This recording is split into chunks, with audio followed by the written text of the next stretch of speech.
होता है एक संगत की सोबत जो है वो कहीं ना कहीं लगती है। गीत में एक गीत लिखता हूँ तो उसमें एक अंतरा तो ऐसा रहता है कि जो कहीं ना कहीं मुझसे कनेक्ट करता है। सरकार की तरफ से ये उत्तराखंड म्यूजिक इंडस्ट्री को कितना सपोर्ट मिल रहा है?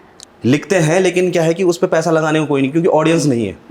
ऑडियंस नहीं है तो इसलिए वो गाने जो है ना वो हमारी फाइलों में ऐसे दबे हुए हैं। हाँ, थोड़ी कंपोजिशन बदल दी हल्की सी और कंपोजिशन से ही इनका नाम हटा दिया। बस वो खाली अपने सिंगर ने अपनी रेंज के हिसाब से उसको सेट कर दिया। हाँ बस हाँ, हाँ, हरे रामो हरे शिवो हरे, अरे बोले चांदी को छतर तेरो ला सारी डोला, अरे बोले रम कदी झम कदी जाली मेरी मासू नंदा, अरे बोले जाली मेरी माता ते ऊंचा कबीलाशो। हाँ, हाँ, हरे रामो हरे शिवो हरे, पटिना भगीना मेरी नंदा भवानी, शोण भादों कुमैना सौरासे की बारी। उसमें एक अंतरा बना के मैंने उनको भेज दिया था डमी के लिए। तब तक वो बिजुली भी नहीं था, वो सरूली था। हम ट्रोल तो बहुत जल्दी कर देते हैं किसी को भी, अब चाहे बड़े लोग हों या वो हों कि ये गाना खराब हो गया या ये चीज़ें वैसे कर दी। बट मुझे लगता है कि आप उसको हाथ पकड़ के तो चलो। जय माँ भगवती परमेश्वरी राज राजेश्वरी, भरदार की देवी मठाना माई, नैनी झील की नैना भवानी, 56 कोट की कालिंका, पाखू की कोट गाड़ी देवी, रतुड़ा सिमली की नैनी चंडिका, तेरु होलू नेर थुनेरा धुपाणो तिल्लड़कू तेल रिंगदा छतर मखमलियासन, हे माता प्राण पुरुषोत्तमी तीनों लोगों तेरी माया दीन दुखारो तेरी छाया। मैं बोला 2 रुपए कम दो, नाम रख लो, क्योंकि कलाकार सम्मान का भूखा होता है, सीधी बात है।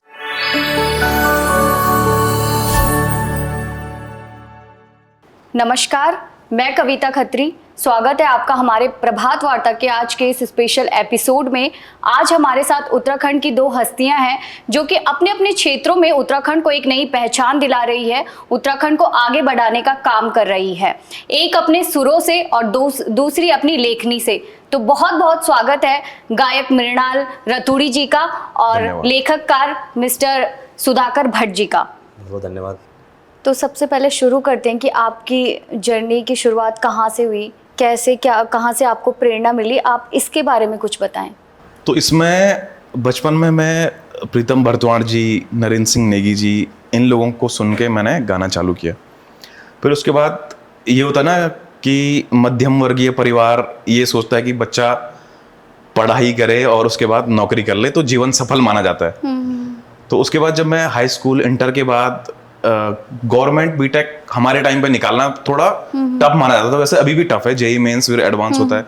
तो उस टाइम पे पहले मैं सीमांत इंस्टीट्यूट पिथौरागढ़ से फर्स्ट ईयर किया। अच्छा। फिर उसके बाद घुड़दौड़ी जो बहुत फेमस कॉलेज है बीटेक का, वहां से सेकेंड ईयर किया।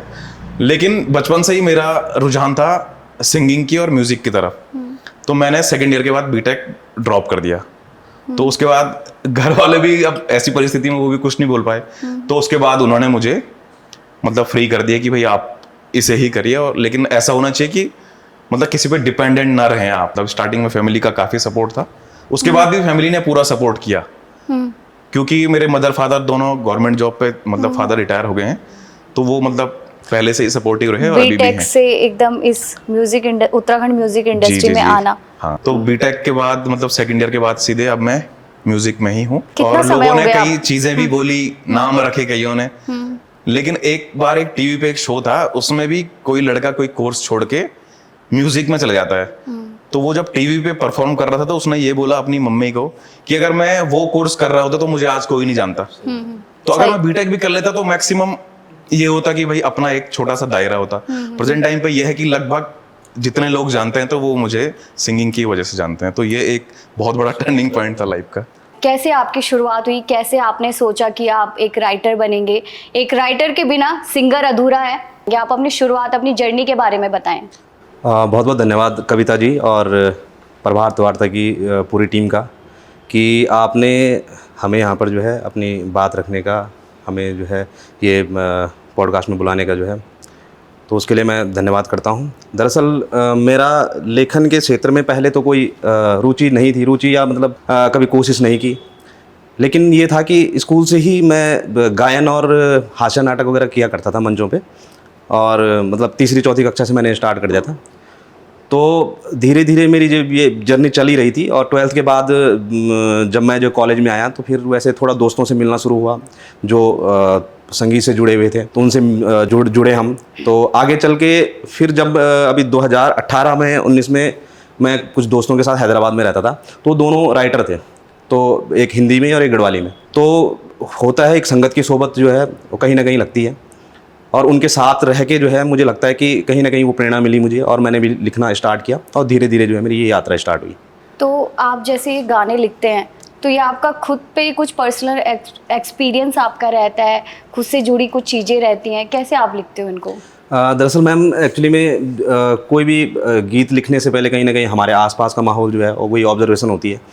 तो हर गीत में कुछ ना कुछ अपने तो रहता ही है, अपनी जर्नी तो रहती ही है, जो हमने आसपास देखा, दादा दादी या आस पड़ोस में, या खुद की अपनी लाइफ से इंस्पायर होकर, तो कुछ ना कुछ तो रहता है। गीत में एक गीत लिखता हूँ तो उसमें एक अंतरा तो ऐसा रहता है कि जो कहीं ना कहीं मुझसे कनेक्ट करता है, तो ऐसा है। तो जैसे आपने बताया कि आप स्टेज शो करते हो, लाइव परफॉर्मेंस अपनी देते हो, तो कैसे क्या कुछ रहता है, कितना अभी तक आपने स्टेज शो कर लिया है? स्टेज शोज़ की अगर बात हो तो मैं पहले तो उत्तराखंड में ही करता था, मतलब लोकल में। मैं गैरसैंण का हूँ ऐसे रहने वाला, जिला चमोली। तो पहले आसपास में ही करता था। अब तो बड़े बड़े मंच जैसे महाकौथिक दिल्ली में होता है, नोएडा में होता है, मुंबई कौथिक, और शायद कुछ टाइम बाद एक दुबई का भी अभी प्लान बन रहा है, तो शायद कुछ टाइम बाद वहाँ भी होगा। तो स्टेज से ही मुझे ज़्यादा लगाव भी स्टेज से ही है, और मुझे जनता का प्यार भी स्टेज से ही ज़्यादा मिलता है। जी कोई जी जी। आपका फेवरेट सॉन्ग जो आपको बहुत पसंद हो? सुधाकर भाई ने ही मेरे लिए कई गाने लिखे हैं। अच्छा, हाँ, हाँ। और एक गाना है भगवान कसम, जो रिकॉर्ड यहाँ हुआ लेकिन उसका काम मुंबई से हुआ है बाकी। अच्छा। तो उसकी 2 लाइन आपको सुना देता हूँ। खड़ी छेव काल भारी टेढ़ू मेढ़ू बाटू, ऊंची सैंडल बनी चिफलू माटू। खड़ी छेव काल भारी टेढ़ू मेढ़ू बाटू, ऊंची सैंडल बनी चिफलू माट। भगवान कसम रड़ी ना जय तू कखी, हाँ तेरी सो फिसली ना जय तू कखी। जी, बहुत सुंदर। तो आपके लिए ये गाना इन्होंने लिखा है? सुधाकर भाई ने लिखा था। तो जी। कैसे ख्याल आया आपको, कैसे इतना अच्छा आपने गाना लिख दिया? एक्चुअली में यहाँ पे क्या होता है कि डीजे वाला जो पैटर्न है वो गेंदा पुतड़ी वाला, हाँ, हाँ। वो चलता है, लेकिन होता है एक कलाकार की जो है एक अपनी पसंद होती है जो शायद वो कभी नहीं कर पाता उजागर, तो माध्यम नहीं मिल पाता यहाँ पे ना। तो ये गीत मैंने लिखा तो था, पर मुझे लगा कि यार मैं कर नहीं पाऊँगा, क्योंकि यहाँ पे कोई प्रोड्यूसर मिलेगा नहीं इसके लिए, कोई चैनल मिलने वाला नहीं है। बट ये था कि मैंने एक बार ऐसी एक पहचान वाले हैं मेरे, मुंबई में करते हैं, अच्छा काम कर रहे हो काफ़ी, उन्होंने बॉलीवुड वगैरह में भी किया है, उन्होंने काफ़ी सारे उसमें जो है इंस्ट्रूमेंट वगैरह प्ले करे हैं।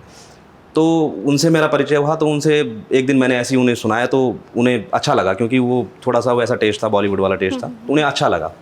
तो उन्होंने कहा कि यार करते हैं इस पे काम, तो फिर किया, पर सिंगर तब तक फाइनल नहीं था। फिर मुझे ध्यान आया, मैंने कहा यार मृणाल भाई है, मृणाल भाई की आवाज़ जो है एक तो फोक तो है, साथ साथ में बॉलीवुड वाली वॉइस भी है उनकी, अच्छी वर्डिंग अच्छी पकड़ लेते हो।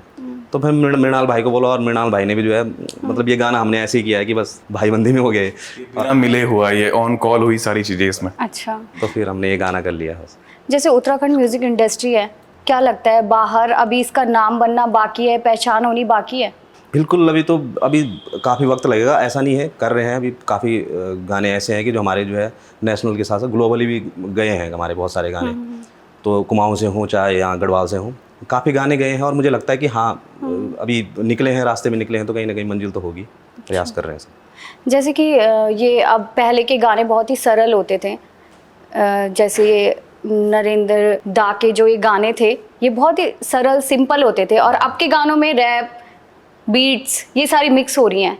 क्या लगता है हमारी संस्कृति पीछे छूटती जा रही है, या क्या कुछ कहना है आपका इसमें? दरअसल इस चीज़ों को नकारा नहीं जा सकता है, समय के साथ साथ चीज़ें बदलती है। तो रैप भी आ रहा है, अच्छा कर रहे हैं लोग, ऐसा नहीं है कि सब बुराई कर रहे हैं।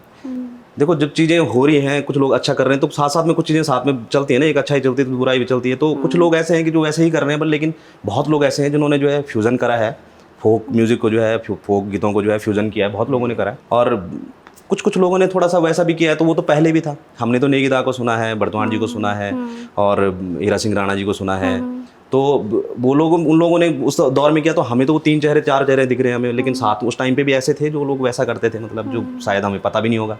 आज भी ऐसा ही है, लेकिन फ्यूज़न होना बहुत ज़रूरी है, तभी जाके हम जो है नेशनल या ग्लोबली जो है इसको अपनी म्यूज़िक को पहुंचा सकते हैं, अपने पहाड़ी फोक को पहुंचा सकते हैं, ये मुझे लगता है। और टाइम के हिसाब से नई चीज़ें होनी भी चाहिए, क्योंकि जनरेशन के हिसाब से नई चीज़ें आनी, तभी तो कनेक्ट हो पाएंगे हम लोगों से। तो क्या लगता है, मतलब जो ये चीज़ें चेंज हो रही है, इससे जनता आकर्षित हो रही है आपकी तरफ, या नहीं नहीं, ऐसा कुछ नहीं है। जो नई जनरेशन है वो बल्कि इनके थ्रू जो है ज़्यादा कनेक्ट हो पा रही है। हमारे जो है गढ़वाल से पांडवास को देख लो, कितना अच्छा कर रहे हैं वो, उसमें फोक भी है और साथ साथ में उन्होंने थोड़ा फ्यूज़न किया है, ढोल भी किया है, तो उसमें अपना ड्रम भी किया है उसमें, तो वो कर रहे हो तो लोग कनेक्ट हो रहे हैं उसमें, बुजुर्ग भी हो रहे हैं, तो नया नया युवा भी उसमें जुड़ पा रहा है उन गीतों के साथ। तो ऐसे बहुत लोग हैं जो अच्छा कर रहे हैं इसमें, तो होना चाहिए ये। सरकार की तरफ से ये उत्तराखंड म्यूजिक इंडस्ट्री को कितना सपोर्ट मिल रहा है? अभी कुछ टाइम पहले ही एक धरना था जो संस्कृति विभाग के पंडाल में हम लोगों ने किया था। अच्छा। क्योंकि यहाँ पे पेमेंट टाइम पे नहीं मिलती है। वैसे तो रजिस्टर्ड ही लोग बहुत कम है, क्योंकि इसके ऑडिशन भी 3, 4, 5 साल बाद होते हैं, तो कुछ लोग वहीं छूट जाते हैं। लेकिन जो रजिस्टर्ड भी हैं विभाग से, तो उनकी पेमेंट आने में, सुनने में ये आता है कि 2-3 साल लग जाते हैं। अच्छा। तो जो मतलब वो सीन है कि अभी स्टार्टिंग में अपना पैसा लगाओ, तो 3 साल तक कोई अपना पैसा इतना लगा नहीं सकता है, तो कई लोग वैसे ही छोड़ देते हैं। तो सरकार की तरफ से अभी तक तो कुछ खास इसमें मुझे नहीं लगता कि कुछ अभी तक हुआ है, लेकिन शायद उस दिन के बाद कुछ योजनाएं बन रही हैं। जो धरना था बीच में, उसमें नेगी जी भी हमारे साथ थे। अच्छा। और सौरभ मैठाणी जी थे, मतलब बड़े बड़े कलाकार जो रजिस्टर्ड हैं वो भी थे।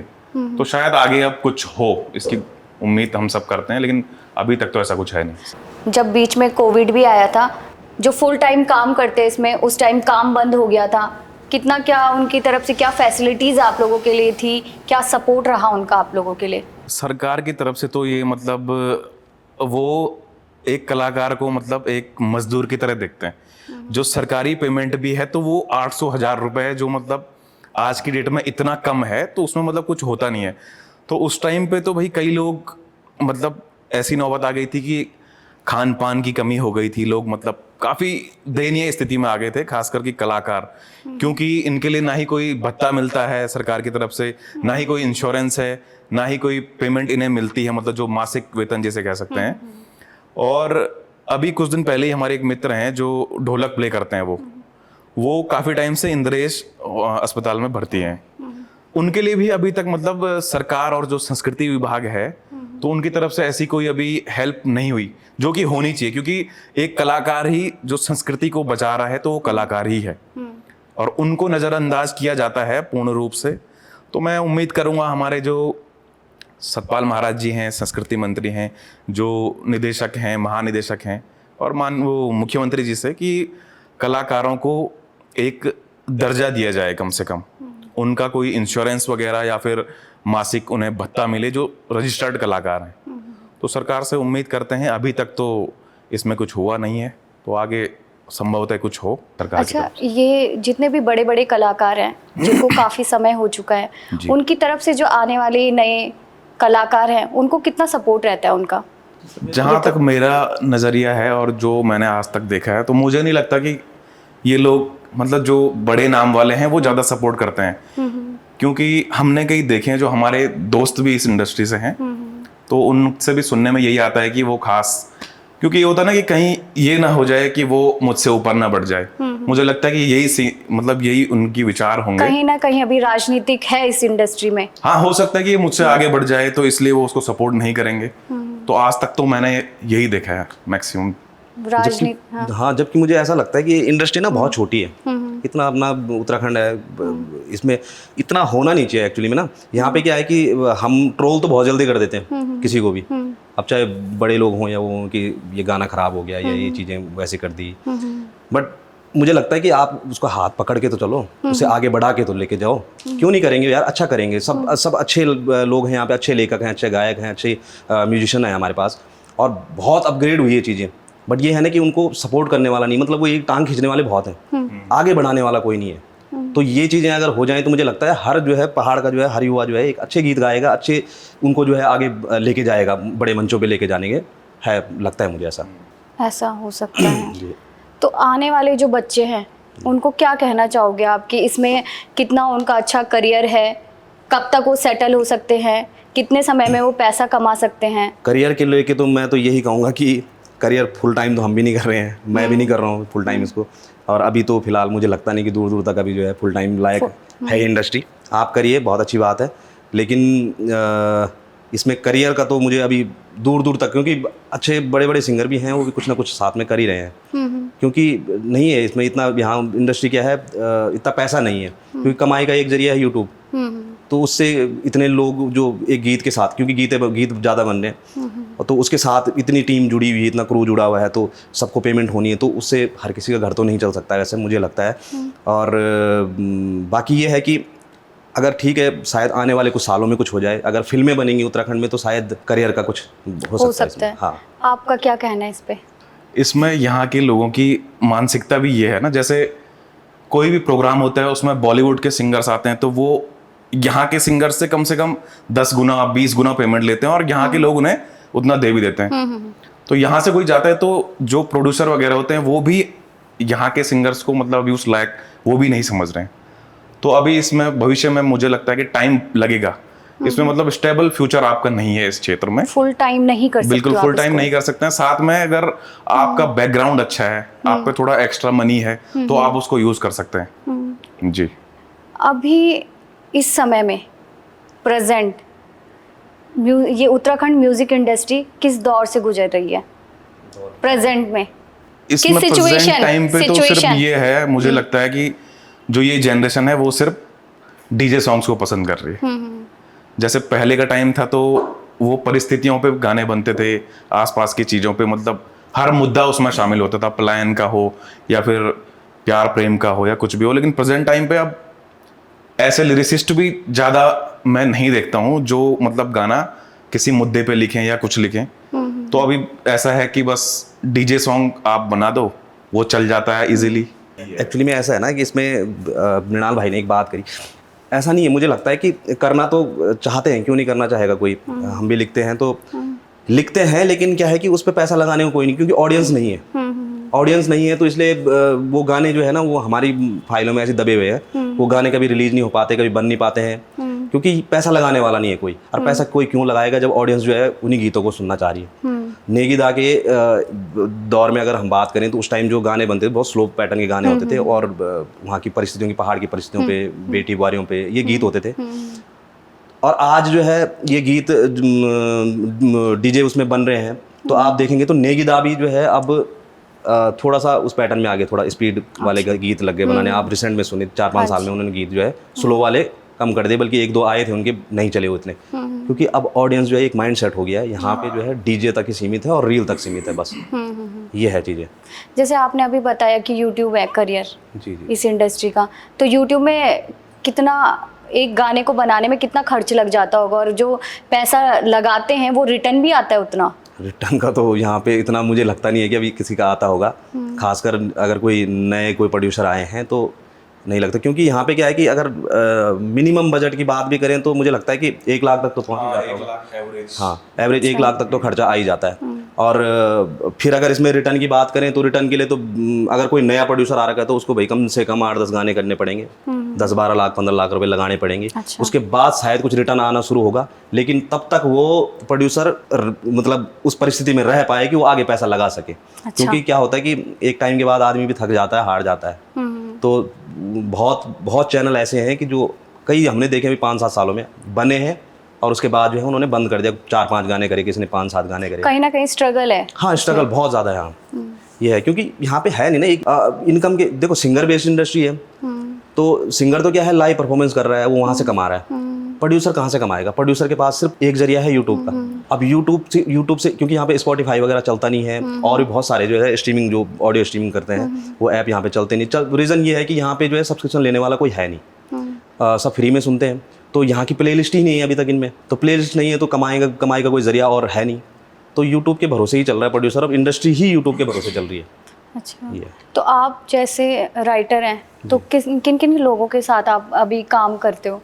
मेरे ज़्यादातर गाने तो सौरभ भाई के साथ हुए हैं। अभी आपने अगर बिजुली गीत सुना होगा जो तो ट्रेंडिंग में भी हाँ, चल रहा है। जो अभी रील में चल रहा था वो भी मैंने लिखा हुआ। और इसके अलावा सौरभ भाई के साथ मैंने बहुत गाने करे हैं। इसके अलावा अमित भाई हैं, अमित खरे जी, और दर्शन भाई हैं, और हमारे मृणाल भाई हैं। मृणाल भाई के साथ मैंने बहुत गाने कर दिए हैं, और मीना दीदी हैं, उनके साथ मैंने काम कर रखा है। तो और आने वाले काफ़ी सारे प्रोजेक्ट हैं जो अच्छे अच्छे सिंगर्स के साथ हो रहे हैं। अच्छा, देखते हैं अभी तो। कितना समय लग जाता है आपको एक गाना लिखने में?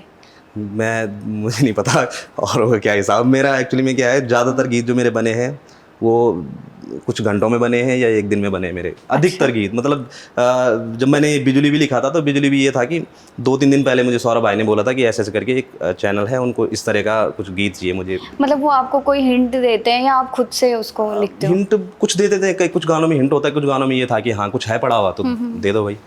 तो बिजुली के टाइम पे तो ऐसा हुआ था कि 2-3 दिन पहले कहा था, तो मैंने सोचा अभी चाहिए होगा, आराम से चाहिए होगा। तो मैं जॉब भी कर रहा था साथ में, तो मैं 2-3 दिन तक तो मैंने कुछ ध्यान नहीं दिया उस पर। तीसरे दिन उनकी कॉल आई मुझे कि सुधाकर भाई आज ही मैंने डमी देने जाना है। और वो सौरभ भाई का प्रॉब्लम यही है एक तो बिजी आदमी, ऊपर से जब फ़ोन करते हैं तो उनको तत्काल में सब चीज़ें करनी होती है। अच्छा। अब उन्होंने बोला मुझे अर्जेंट में चाहिए, तो मैं ड्यूटी पे था। मैं उस टाइम जो है आधा घंटे का टाइम मैंने तकरीबन निकाला था। मैं उसमें एक अंतरा बना के मैंने उनको भेज दिया था डमी के लिए। तब तक वो बिजुली भी नहीं था, वो सरूली था। अच्छा। वो हाँ, उस गाना सरूली करके मैंने लिखा हुआ था, क्योंकि जितना मैं फटाफट कर सकता था तो वो किया। और शाम को मैंने जो है पूरा गाना दे दिया था उनको, और वो तुरंत जो है 2-3 दिन में वो रिकॉर्ड हो गया था। तो ऐसे बहुत गाने हैं मेरे जो गाने मतलब बहुत कम समय में बने हैं। अच्छा, जैसे कि आप इन लोगों के लिए गाने लिखते हो, सिंगर्स के लिए, तो कहीं ना कहीं आपको नहीं लगता कि आप लोग पीछे रह जाते हो? आप लोगों का इसमें क्या फ्यूचर है? क्योंकि आप लोगों को कई लोग जानते ही नहीं है कि आप लोग इन लोगों के लिए गाने लिख रहे हो। एक्चुअली मैं सबसे पहले तो मैं आपका धन्यवाद करना चाहूँगा, और प्रभात वार्ता का पूरी टीम का मैं धन्यवाद करूँगा कि मुझे लगता है कि पहली बार किसी लिरिसिस्ट को लेकर कोई यहाँ पे जो है इस तरह का मतलब चेहरा रिवील ही बोल सकते हैं इसको, फेस रिवील वाला वो हो गया। नहीं तो आज तक हम बैकग्राउंड आर्टिस्ट ये पर्दे के पीछे वाले हैं, तो हमें तो कोई जानता नहीं। मैं अगर आज मेरे सामने मैं कहीं जॉब करता हूँ, कहीं लोगों से मिलता हूँ, तो बहुत लोग मेरे गाने सुन रहे होते हैं, उन्हें पता नहीं कि साथ में मैं ही हूँ जिसने लिखा था ये। तो अब ये लिरिसिस्ट की बात नहीं है, म्यूजिशियन है बहुत सारे जो इंस्ट्रूमेंट वगैरह प्ले करते मैं हैं। वही आपसे पूछ रही हूँ कि आप रह जाते हो पीछे। हाँ, हम रह कहीं ना जाते हैं कहीं सिंगर्स actually। लोग आगे बढ़ जाते हैं, लेकिन आपने जो इतनी मेहनत करी है, एक एक दिन घंटों की मेहनत होती है आपके उस गाने के पीछे, आप लोगों का नाम नहीं आ पाता है। वही चीज़ है मैम। अब तो एक्चुअली में बल्कि थोड़ा सा अब पोस्टर में और वीडियो में थोड़ा नाम लग गया आने के लिरिसिस्ट। एक वक्त था जब लिरिसिस्ट का नाम ही नहीं आता था। और मैं अगर 2018-19 की बात करूंगा, मैं उस टाइम पे मेरे पास एक बढ़िया सिंगर भी आए थे जिन्होंने ये कहा था कि वो ठीक ठाक पेमेंट कर रहे थे मुझे उस टाइम पे। आज के हिसाब से तो खैर बहुत कम थी, पर उस टाइम के हिसाब से मैं तो नया नया था उस टाइम। तो उन्होंने ये तक कहा था मुझे कि नाम मत देना, आप अपना पैसे ले लो इसके बदले। अच्छा। तो पहले यहाँ पे तो नाम आ गया वही बड़ी बात है। यहाँ पे बाकी फ्यूचर करियर की तो अभी तो कुछ दूर दूर तक कुछ है ही नहीं। इंडस्ट्री सिंगर बेस्ड है ना, सिंगर का चेहरा है उस पर ही कमा रहा है। एक्टर के चेहरे से भी नहीं, सिंगर के चेहरे से ही है। कोई आपका ऐसा फेमस गाना जिसमें आपका नाम ही ना हो, लेकिन आपने वो गाना लिखा होगा? एक्चुअली लेकिन आज तक पता नहीं है कि आपने वो लिखा है वो गाना। एक्चुअली में गाना अगर आप चाहो तो कर सकते हो रिवील। मैं बताता हूँ इसमें। दरअसल मेरे गाने हैं, मैंने सब नाम तो सब में रखा मैंने। मैं बोला 2 रुपये कम दो, नाम रख लो, क्योंकि कलाकार सम्मान का भूखा होता है, सीधी बात है। तो पर लेकिन मैंने बहुत सारे ऐसे नए आर्टिस्ट के साथ काम कर रखा है कि मैं मतलब अगर वो पॉडकास्ट देख रहे होंगे तो भाई गलती हो गई यार हमारे साथ काम करके। उन्होंने गाने की ना ऐसी की तैसी कर दी, मतलब बहुत ही मतलब, जो कि मैं कंडीशन रख देता हूँ पहले, मुझे यार 2 रुपये कम दो, थोड़ा गाना अच्छा कर लो बस इसको। इसलिए मैं गिने चुने लोगों, मृणाल भाई हो गया, सौरभ भाई हो गया, दर्शन भाई हो गया, इन लोगों के साथ में इसलिए ज़्यादा इंटरेस्टेड रहता हूँ कि यार ठीक है काम तो होगा अच्छा। तो अब ऐसे बहुत गाने मेरे यूट्यूब पे, जो गाने मतलब ये समझ लो उनको मैंने कहीं भी शेयर नहीं किया कि मेरा गाना लिखा हुआ है। अच्छा। हाँ, ऐसे बहुत है। ओके। और इस पे एक बात ये भी है, कई सिंगर्स, मुझे ये बात जो म्यूजिक प्रोड्यूसर होते हैं उन्होंने बताई कि एक लाइन सिंगर खुद जोड़ देता है उसमें, या कोरस का या कुछ भी, तो लिरिक्स के पीछे अपना नाम भी जोड़ देगा। अच्छा। हाँ, वो श्रेय लेने वाली बात हो जाती है कई जगह ना। हाँ। मेरे साथ हुआ है ऐसा, ये चीज़ तो मेरे साथ हुई है। हाँ, कंपोजिशन में हुई है। बिल्कुल बिल्कुल। उनको कंपोजिशन में हुई है मेरे साथ। हाँ, थोड़ी कंपोजिशन बदल दी हल्की सी, और कंपोजिशन से ही इनका नाम हटा दिया। बस वो खाली अपने सिंगर ने अपनी रेंज के हिसाब से उसको सेट कर दिया। हाँ, बस। और वहाँ पे कंपोजिशन में साहब नाम ही चेंज हो गया। अब क्या बोल सकते हैं किसी को। ऊपर से प्रोड्यूसर जो होते हैं कि कंपोज तो साहब उन्होंने करा है, पेमेंट थोड़ा कम करनी पड़ेगी अब आपकी। ये मेरे साथ रियल एस्टेट अभी लास्ट टाइम मतलब 1 साल भी नहीं हुआ होगा तो मैं तो भाई कान पकड़ लिया, मैंने कहा भैया अब नहीं करना इनके साथ काम। तो आपको क्या लगता है कि आजकल जो ये म्यूज़िक इंडस्ट्री है, आप लोग गाने गाते हो, तो इसमें बॉलीवुड टच भी रहता है कुछ, या हम अपनी संस्कृति को पीछे छोड़ते जा रहे हैं, बॉलीवुड टच दे दिया है इसमें? जैसे जो प्योर फोक वाले गाने हैं वो अब बहुत कम बन रहे हैं, तो इससे एक तरफ से तो संस्कृति थोड़ा कहीं मुझे ना कहीं लगता है, पीछे हाँ, रहती जा रही है। लेकिन सब लोग खुद को संस्कृति का ध्वजवाहक बता रहे हैं, लेकिन उस संस्कृति से जुड़ी हुई कुछ चीज हमें शो नहीं कर रहे ऑडियंस को ना। बाकी इम्प्रोवाइज करना भी जरूरी है, लेकिन थोड़ा संस्कृति को साथ लेके चले तो ज़्यादा बेटर रहेगा। अगर आपको बॉलीवुड से कोई ऑफर आए कि आपको उनके साथ गाना है, लेकिन आपको गढ़वाली गाने छोड़ने पड़ेगी, इंडस्ट्री छोड़नी पड़ेगी, तो आप क्या करोगे? कहीं ना कहीं आपको भी एक ऑफर मिल रहा है बॉलीवुड में जाने का, तो आप क्या अगर करोगे? ये बात हो तो वो उस परिस्थिति पे तो अगर मैं जाऊं तो वो तो ऑन द स्पॉट वाला फैसला होगा, अभी तो मैं इस पे कुछ नहीं कह सकता हूँ। लेकिन अगर मौका मिलता है ऊपर जाने का तो संस्कृति को तो छोड़ना नहीं है, क्योंकि प्योर तो हम हैं ही गढ़वाली और उत्तराखंड से हैं। वहाँ अगर मौका मिलता है तो ठीक है, लेकिन इस शर्त पे वहाँ जाना मैं समझूंगा नहीं कि वहाँ मैं जाऊँ। हमारे जुबिन भाई देख लो, बॉलीवुड कर रहे हैं, लेकिन साथ साथ में अभी हमने उनके साथ मोहनी वाला अगर आपने गाना सुना हो, हाँ, रिमिक्स किया तो था। वो गाना भी मैंने लिखा था। अच्छा, तो आपने लिखा? हाँ मैंने लिखा हुआ है, तो वो तो बहुत बढ़िया, मतलब इस तरीके उत्तराखंड में अभी वो उन्होंने पैर जमा दिया अच्छे आपने से। लिखा था, वो सौरभ मैठानी हाँ, जी ने सौरभ ने गाया था। हाँ हाँ, वो फोक था, लेकिन उसको थोड़ा सा जो है नए उसके हिसाब से कि ताकि लोग कनेक्ट हो पाए उसमें ना। बहुत बहुत बढ़िया है उनका। अब उनको देख लो, बॉलीवुड में है लेकिन यहाँ पे भी काम कर रहे हैं, अपने कल्चर को भी नहीं छोड़ा उन्होंने, पहाड़ को भी नहीं छोड़ा। सबसे बड़ी बात ये है यहाँ पे तो लोग भयंकर की चलो जी बल 1.5 मकान लेने।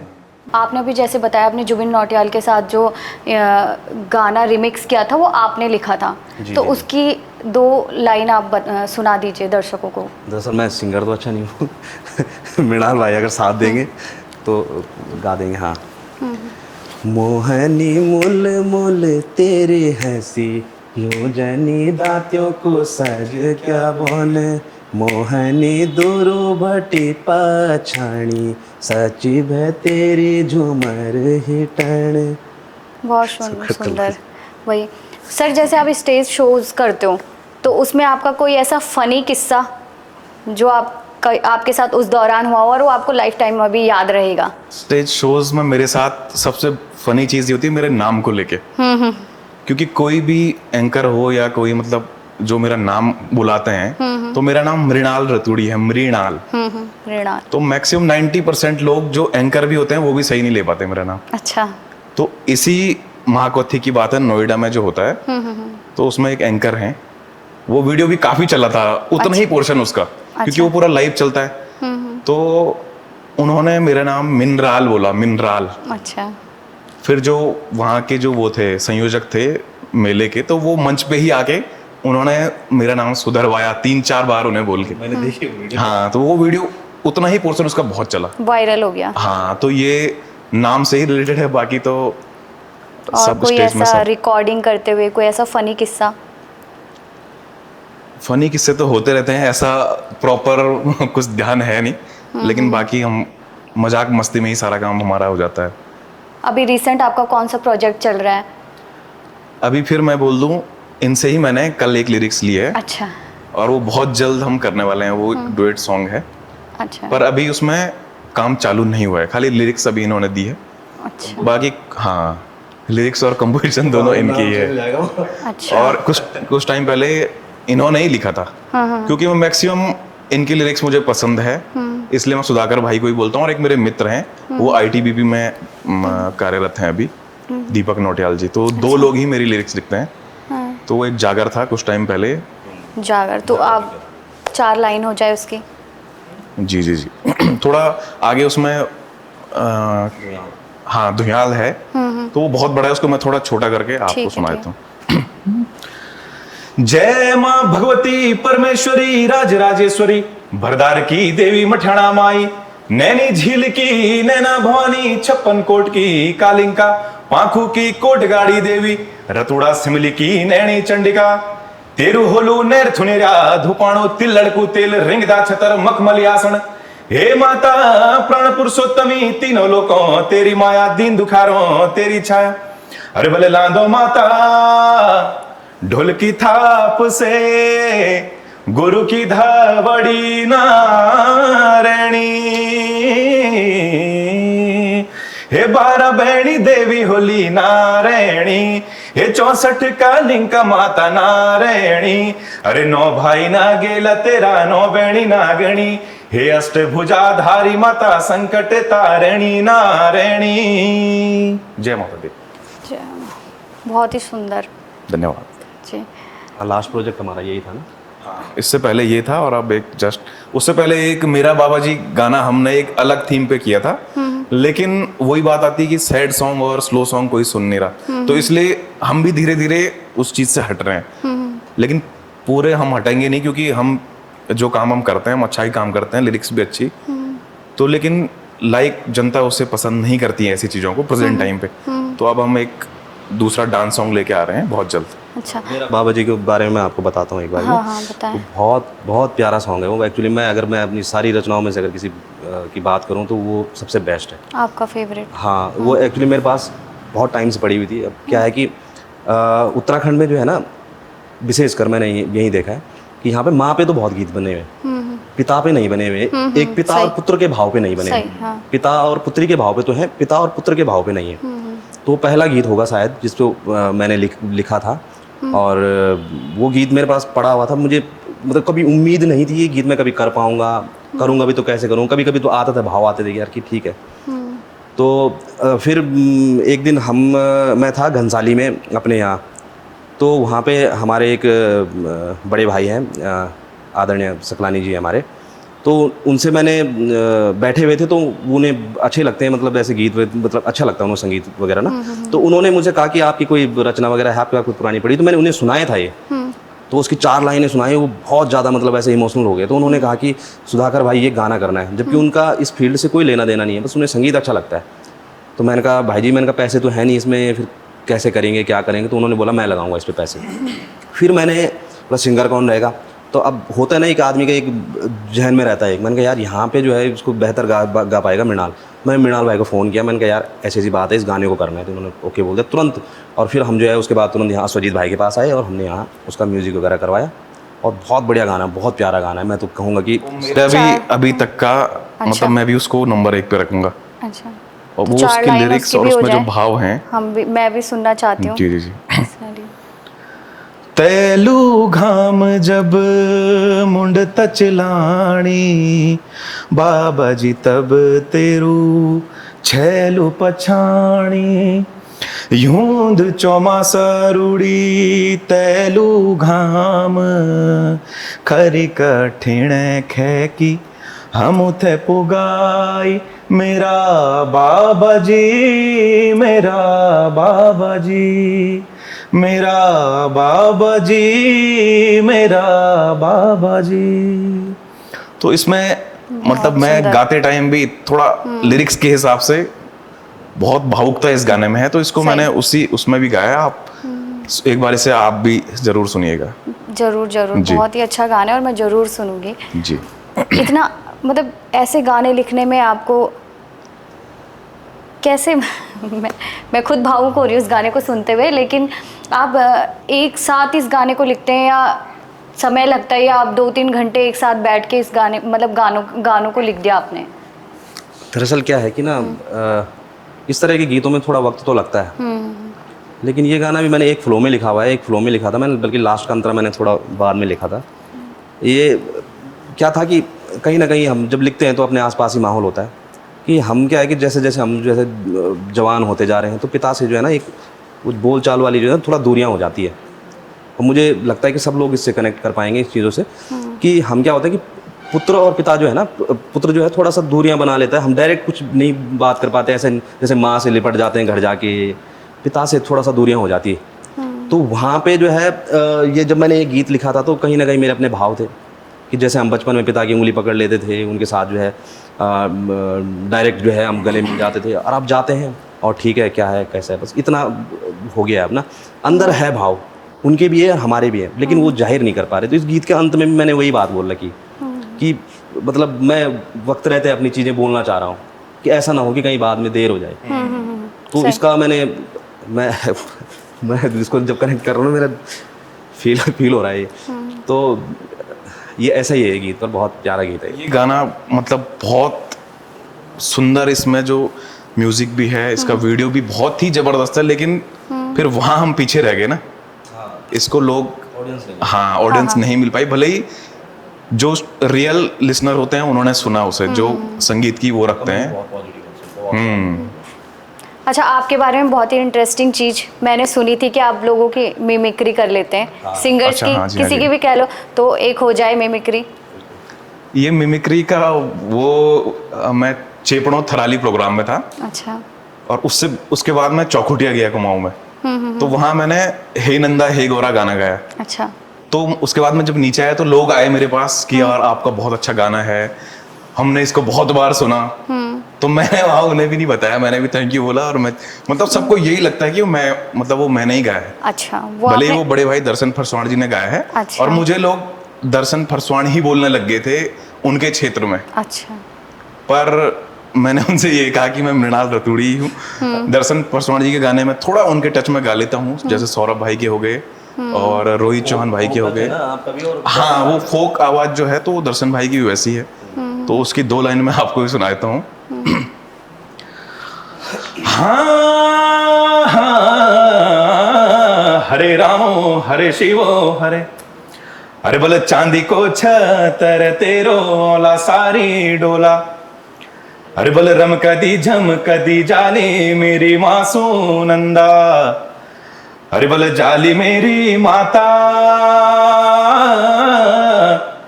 ते ऊंचा कबीलाशो। हाँ हाँ, हरे रामो हरे शिवो हरे, पटिना भगीना मेरी नंदा भवानी, शोण भादों कुमैना सौरा से की बारी, लगी गेनी बाटा यो भगत चारा, यो बाजा बंकोरा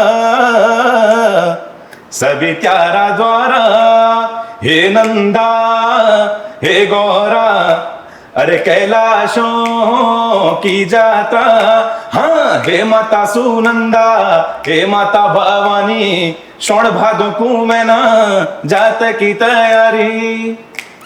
तो ये बहुत ही अच्छा था। हाँ। तो ये मैं उनके ही, जैसे मैं कुछ लाइव गाता हूँ, दूसरे के गाने गाता हूँ, तो मैं उनके लाइव सुनता हूँ पहले, तो मैं थोड़ा वैसा ही गाने की कोशिश करता हूँ। और अपने चक्कर में चल रही है। हाँ, मैं लाइव मतलब कुछ जो अभी फेमस सिंगर्स हैं शायद उनसे ज्यादा मैं लाइव करता हूँ जी। बस एक ये है कि लाइव से ये भी लोग काफी प्यार दे रहे हैं बहुत जी। सुंदर, बहुत। आपकी कुछ जो आपका कोई फेवरेट गाना है, कोई भी फेमस गाना, उस गाने की कोई फेमस लाइन आप सुना दीजिए हमारे दर्शकों को, हमें।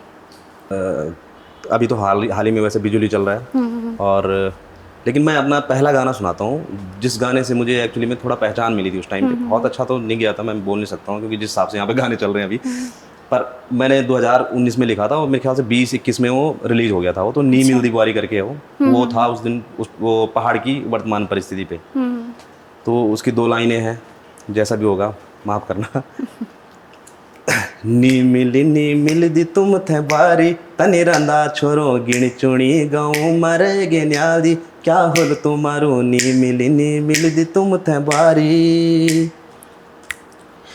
फुग पट कनुगे पड़ी नोनी गिण चुणी रही, तुम चाहो टोल वाला मुथे चंद सरकारी, क्या होलो तुम्हारो हे लठ्यालो नी मिल दी बारी, क्या होलो तुम्हारो हे लठ्यालो नी मिल दी बारी।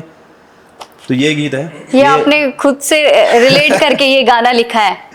ये एक्चुअली में मैं इसके पीछे की कहानी बता देता हूँ कि इसमें जो कास्टिंग हो रही है इसमें 2 ही एक्टर हैं, बंटी भाई हो गया, सत्येंद्र है इसमें, और नवीन सिमाल जी जो अब एक्सपायर हो गए बेचारे।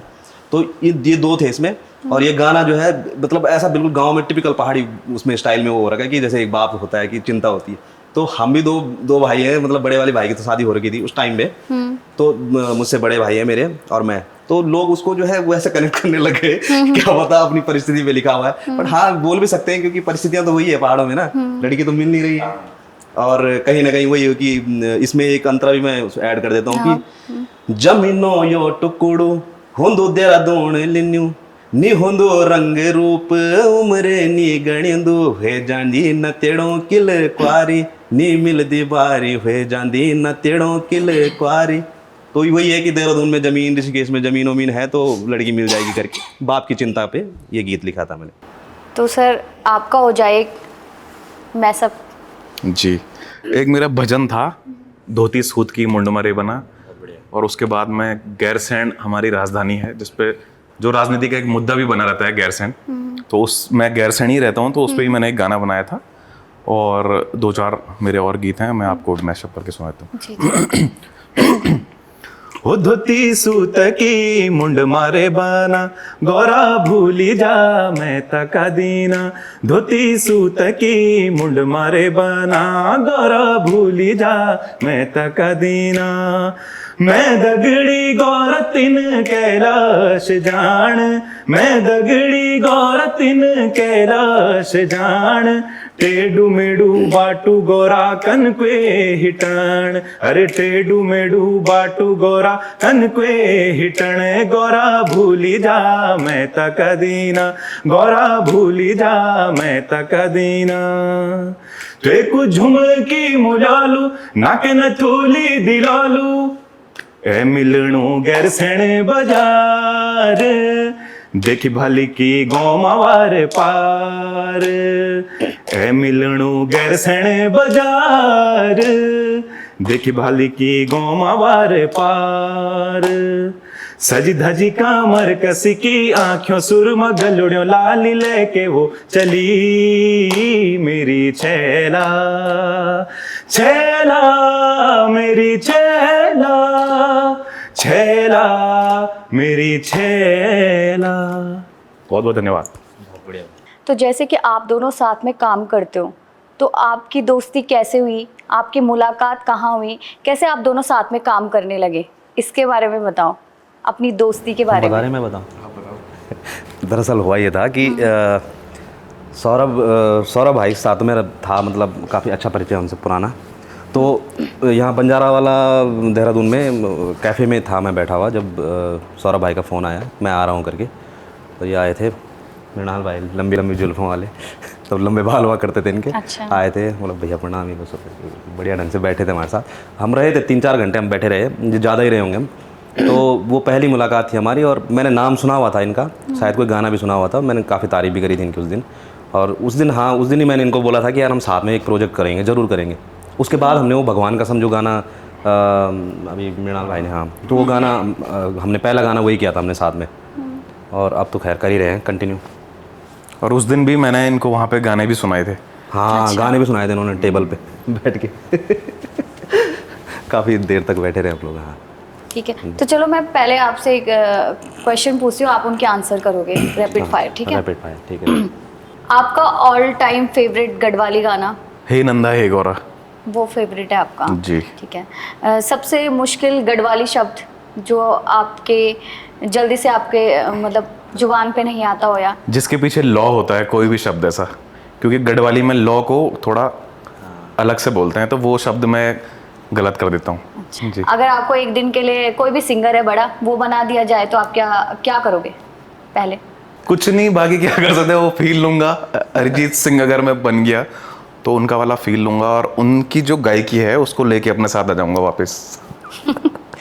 स्टेज शोज या स्टूडियो रिकॉर्डिंग? Stage show. ठीक है। गढ़वाली इंडस्ट्री का एक गायक जिससे आप जलते हो? बताओ तो, सोचना नहीं है। ऐसे कुछ हैं जिनकी गायकी मुझे पसंद नहीं है। एक बताना है, नाम बताना है क्या? हाँ। जलता तो मैं किसी से नहीं हूँ।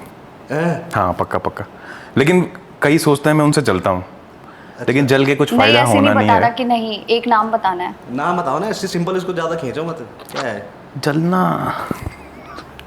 मैं नहीं जलता किसी से। दो नाम यार। नहीं जलता मैं। अच्छा, सबसे अजीब डिमांड जो आपके फैन ने की हो? पुराने गाने गाने के लिए बोलते हैं, तो मैं उस फील से पुराने गाने गा नहीं पाता हूँ। मतलब जो बहुत पुराने हैं, जो कुमाऊं के कुछ सिंगर्स हैं, हीरा सिंह राणा जी, ये सब वगैरह, उनके टाइप के गाने मैं गाता नहीं हूँ मोस्टली। ठीक है, काश ये गाना मैंने गाया होता तो वो कौन सा गाना होता? पहाड़ों को रहबासी। पहाड़ों को रहबस। जी, तो एक लाइन हो जाए। इसी की तक फिरी बिजली पानी यख लम्फू जगोंदा, तक कुकुर बिराला यख गोड़ी भैंसों पी जोंदा, तू मनी प्लांट वाली मेरा चौक नरंगी डाली, मैं धारा को पानी वालू तू बिसलेरी वाली, मैं पहाड़ों को रहबासी तू दिल्ली रोने वाली, मैं धारा को पानी वालू तू बिसलेरी वाली। कौन ज्यादा पसंद है, गढ़वाली या कुमाऊनी? मैं गैरसैंण का हूँ, उसके नीचे कुमाऊं लग जाता है सीधे और उसके ऊपर गढ़वाल है, तो मैं दोनों ही गाने गाता हूँ, तो मुझे दोनों ही पसंद एक है। बताना पड़ेगा। तो ट्रेंड के हिसाब से कुमाऊनी, वैसे गढ़वाली। ठीक है, तो अब कुछ आपसे हो जाए रैपिड फायर। कविता या कहानी? ऑब्वियस सी बात, कविता। कविता नहीं है। ये अच्छा था। हाँ। गढ़वाली भाषा का एक शब्द। गढ़वाली भाषा का एक शब्द? हाँ। एक क्यों, बहुत सारे शब्द हैं। नहीं, एक शब्द जो आपका फेवरेट हो, एक वर्ड बताना है। वैसा तो यार सोचना पड़ेगा कुछ। सोचना ही तो नहीं है। नहीं आ रहा, वैसे कुछ थॉट में आ नहीं रहा कुछ ना। लसपसी। लसपसी? हाँ। इसका मतलब क्या होता है? है ये बस। चलो, अगर आपकी लाइफ में एक फिल्म बने तो उसका टाइटल क्या होगा? सिद्धू द ग्रेट, निकनेम है सिद्धू ना, तो यही बनेगा, और क्या बनेगा। कभी आपको लिखते लिखते नींद आई है? बहुत बार, बहुत बार, बहुत मुझे नींद आ जाती जल्दी। एक गढ़वाली फिल्म जो आपको बहुत पसंद हो? जगवाल। जगवाल, ठीक है। अगर भविष्य में गढ़वाली नोबेल पुरस्कार होता तो आप किसे देना चाहोगे? गढ़वाली में नोबेल पुरस्कार होता तो इसको देना चाहेंगे यार, इसका तो मुझे कोई आइडिया नहीं है। ऑब्वियसली बात नहीं, कि हैं बहुत अच्छा लिखते हैं वहाँ। काश ये लाइन मैंने लिखी होती, वो कौन सी लाइन होती? एक हो तो बहुत है। एक बताओ ना। बहुत है, नेकिदा के काफ़ी सारे गीत हैं जो मुझे लगता है कि हाँ काश मैंने भी लिखे होते। एक लाइन कोई सी। वो है ना नेकिदा का, वो मितने रो मेरा भूलो तुम दगड़ी गीत राला, इखिए माटम जम्यू में भी, मैं थोड़ा गा के सुनाता हूँ। गा के सुनाओ। इखिए माटम जम्यू में भी मेरी भी रे, बोटी अंगवाल मेरी भी रे, बोटी अंगवाल, भारा खैरी का सरील मिल भी मी बीटू उधारी उका मी बीटू उधारी उका, डालियों को छैले अरे बाटों का गारा, डालियों को छैले अरे बाटों का गारा, मेरा हिट्या की गावे द्याला, मितनी रो मेरा भूलो तुम दगड़ी ये गीत राला। ये बहुत जबरदस्त लाइन है। बहुत बढ़िया। पहाड़ी शादी या पहाड़ी पॉलिटिक्स? पहाड़ी शादी। शादी, ठीक है। अच्छा, मैं आप दोनों से एक कॉमन क्वेश्चन पूछना चाहती हूँ। पहले तो आप ये बताएं, गढ़वाली या कुमाऊनी? पहले आप बताएं। गढ़वाली। गढ़वाली? आप बताओ, गढ़वाली या कुमाऊनी? हम गढ़वाल के हैं, मुझे गढ़वाली ही आती है, मैं गढ़वाली ही लिखता हूँ, तो ऑब्वियसली बात है गढ़वाली। अच्छा, जैसे यहाँ पे चलता है कि गढ़वाली तेज होते हैं, कुमाऊनी तेज होते हैं, ये एक बहुत बड़ा मुद्दा है गढ़वाली कुमाऊनी के बीच का। ये गढ़वाली तेज है, कुमाऊनी तेज है, क्या लगता है आपको? अरे मिथ है खाली, बस और कुछ नहीं है इसमें। गढ़वाली तेज कुमाऊनी तेज, अब वो बोलने वाली बात है। वो तो अब गढ़वाल कुमाऊं छोड़ के अब अड़ोस पड़ोस में चले जाओ, फलाने का बच्चा तेज है, इसका वो है लाटा है, तो वो तो चलता है। और अपने आप में तेज होना भी जरूरी है, जरूरी भी है। प्रेजेंट टाइम के हिसाब से तेज होना बहुत जरूरी नहीं, है। ये बहुत मिथ है ना कि गढ़वाली है तो ये तेज है, कुमाऊनी बोलते गढ़वाली तेज है, गढ़वाली बोलते कुमाऊनी तेज है। जो जहाँ पे पीछे रह जाता है ना थोड़ा, तो वो दूसरे को तेज शो कर देता है कि ये तेज है। किसी मैटर में अगर गढ़वाली आगे निकल जाए तो कुमाऊनी बोलेंगे गढ़वाली तेज होता है इसलिए आगे निकल गया। कुमाऊनी वो हाँ, मतलब वही है। अच्छा, इस इंडस्ट्री में ऐसा चलता है कि यार ये गढ़वाली है तो मैं इसके साथ काम नहीं करूंगा, ये कुमाऊनी है मैं इसके साथ काम नहीं करूंगा, कुछ ऐसा गढ़वाली, इस चीज़ की पॉलिटिक्स होती है, ये गढ़वाली है, कुमाऊनी है, जौनसारी है, कुछ इस तरीके की? एक बात मैं आपसे बोलना चाहूँगा, जहाँ तक मुझे लगा, ये थोड़ा इस पे विवाद भी हो सकता है, लेकिन जहाँ तक मुझे लगा कि गढ़वाल के सिंगर्स जो स्टेज शो करते हैं इन्हें कुमाऊं में कम बुलाया जाता है। और आप भी सहमत हैं शायद, तो कुमाऊं के जो सिंगर्स हैं उन्हें गढ़वाल में कम बुलाया जाता है। तो ये थोड़ा मेरे हिसाब से जो अच्छे हैं तो उन्हें सब जगह जाना चाहिए, इधर उधर।